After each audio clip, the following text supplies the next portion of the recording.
Bom dia.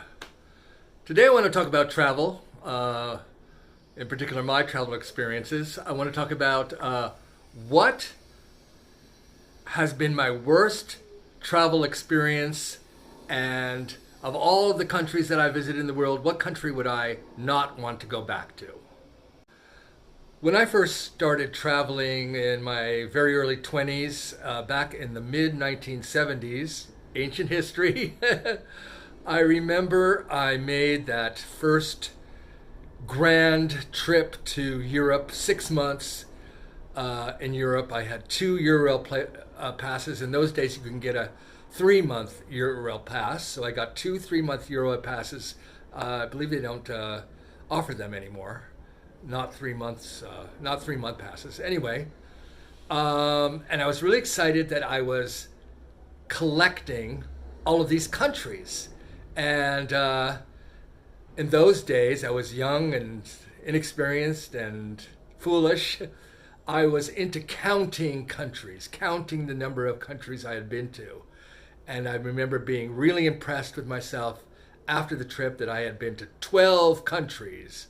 Well, 13, including Mexico, which is the first country I ever went to. 13 countries, wow. And then I continued counting countries as I traveled more. But then by the early 80s, I got out of that habit. It seemed silly to me, it seemed juvenile. I'm reminded a few years ago, an acquaintance of mine back in San Francisco was boasting how he had visited like 120 countries around the world.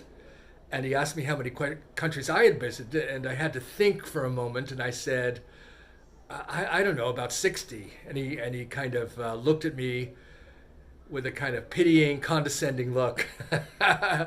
And the truth is, I decided for this video to actually count the number of countries I've been to around the world, so I could comment on it here. I haven't even been to 60 countries. I've been to 52 countries total in my life.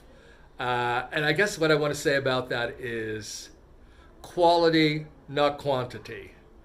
Yes, I remember those early days when I was young, back in the mid '70s, when it was like the title of that film. If it's Tuesday, it must be Belgium. I'm not into that kind of travel. Haven't been for a long time. I'm what would you call a slow traveler. Um, Starting in the early 90s, I became very much of a move to and live in a country person.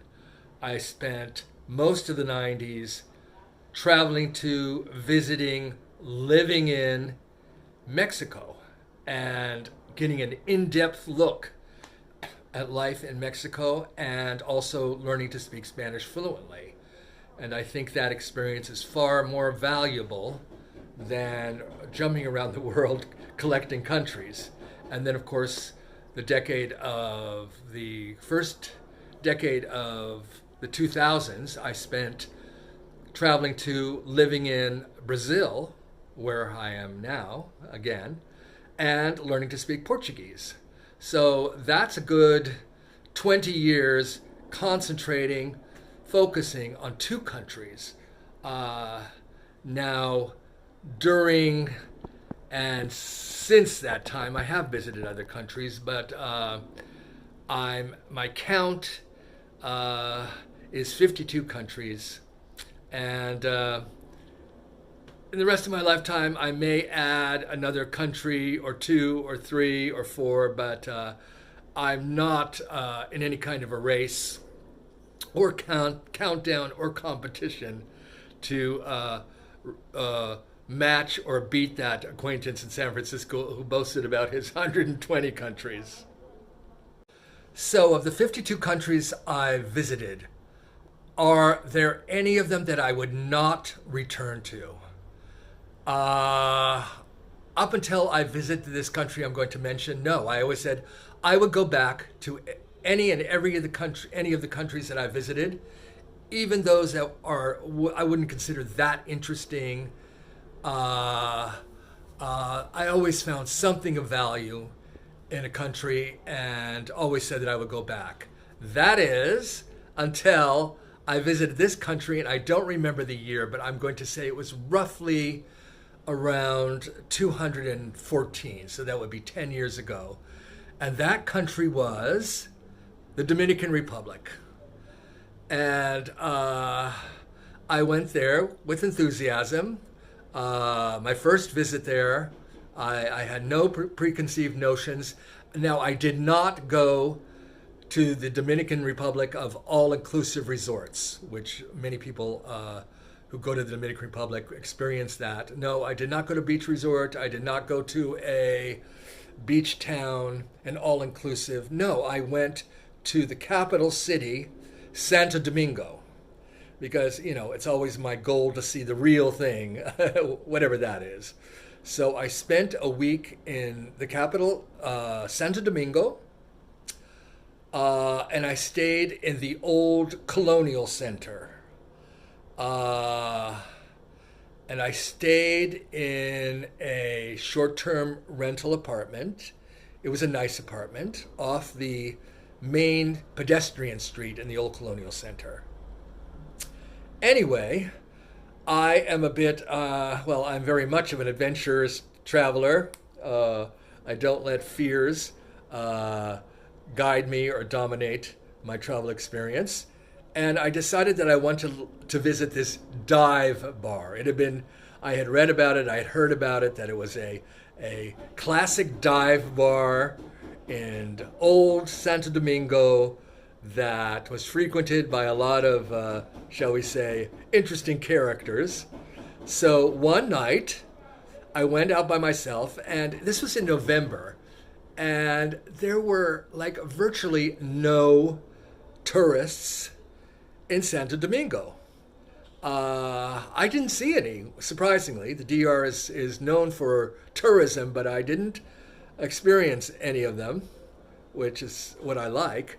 Anyway, I went into this bar, this dive bar, in a kind of a dark street, in a kind of a dark and gloomy neighborhood. And there was not a soul in there, except for the two shady bartenders behind the bar. And I ordered a rum and coke. Now, we're back in the days when I still drank alcohol.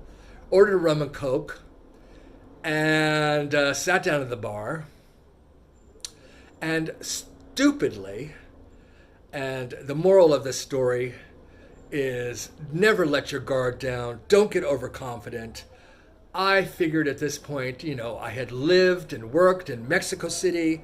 I had lived and survived Sao Paulo, Rio de Janeiro, and Salvador, Brazil, and virtually every country in Latin America. And I had visited 6 out of 7 continents except for Antarctica, and I could handle myself. And so my guard was down. And I remember I didn't have a cell phone for some reason. All I had was a notepad, which was about the size of a book or a large book. I don't know why. Oh, well, I know why I carried it with, because I wanted to have something to take pictures with. It was just plain dumb of me to take it with me. It was brand new. Anyway, I was sitting at the bar with the notebook, and a guy sat down next to me, began chatting, and I ordered another rum and coke, and I bought him a drink. You know, that's what you do, at least in my world. And you know, I was getting more and more tipsy. Not a good idea. And I don't know how, but he noticed, or I showed him my notebook. Anyway, in comes a whole group of guys, only guys, street, well, can I use the word thugs? Street guys. And they're all standing me, looking at me. And obviously, I realized later they were in cahoots with the bartenders. And the bartender, I don't remember giving him permission or asking to, but bought them all, I don't know, there were about 12 of them, a round of drinks on my tab. Hello. But I was getting drunk, and my guard was down. And you know, when I get drunk, I get generous. So when I finally wanted to leave, I asked for the bill, and I got a bar bill of like $90 for all of these rum and cokes.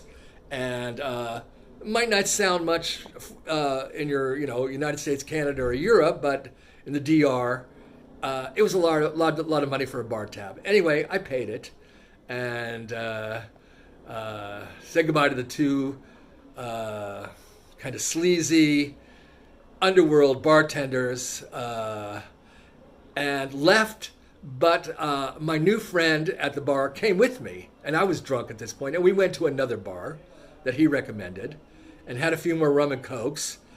And then he said that, and somehow my notebook or notepad or whatever it was called, well, ended up in his hands. The notebook was in his hands. I don't know why, because my guard was down because I was drunk, but the cover to it was in my hands. So I had the sensation that I was holding it. And he said he needed to go to the bathroom, and he stood up and walked off with my notepad, and you know, can imagine what happened. Did not return. I sat there for a few minutes, and then it dawned on me that I had been ripped off, I had been played, and my notebook had been stolen. Stupid me. That's what I got for getting drunk, for trusting people, for letting my guard down on my very first night in a strange city, in a country. And, you know, I am a fluent Spanish speaker, so that also gave me a false sense of security. Oh, I can handle myself in any situation. Ha ha ha. So anyway, I went back to my rented apartment with my tail between my legs, but, you know, continued to explore during the day and the evening, the city. I believe it was on the third night, I ran into this guy who had taken my notepad. I ran into him on the street. I wanted it back. I should have just, you know, chalked it up as a loss, but he wanted to bargain. And so we sat down in another cafe, and he offered to give it back to me for $85. I should have said, F you, and given him the finger and walked off. But I for some reason, I said, okay. And I wasn't drunk, by the way. I said, okay, the notepad had been a gift, and it was worth a lot more than $85. Oh, and it was my only source of internet and only way of taking photos. So I agreed. He went off, came back without the notebag, wanted the $85 beforehand, but this time I had learned my lesson. I said, no way. I want to see the notebook. I want to hold it in my hands, and then we'll talk. So he went off again, and I realized I was being scammed again, and I wasn't going to let it happen a second time, so I left. But that again, it left me with a bitter taste in my mouth about Santo Domingo. I was no longer enjoying myself. Everything seemed kind of dark and negative to me. I didn't find the people particularly friendly. I remember one day I was walking around. I'm a big reader. I was holding a book called, what was it called? It's a book by the famous Peruvian author, what's his name? Llosa. He was a presidential candidate in Peru. He's a conservative, but he's a very famous writer. And it was called, oh God, The Devil's Son, Satan's Son. It was about the infamous Dominican dictator Trujillo. And I was holding it in my hand, and a guy came up to me and said, that's a bad book. That's a really bad book. And then I heard some other thing, Dominicans treat Haitians really badly. There's a lot of colorism in the DR, and I heard some really negative comments about Haitians. And both of those comments, again, gave me more of a negative impression of Santo Domingo. And then, I believe it was on my fourth or fifth night, I was sitting in what had become my favorite cafe, soon not to be my favorite. I was sitting having a sandwich, and those two cheesy bartenders from that first night came up to me, sat at my table uninvited, and hi, how you doing? And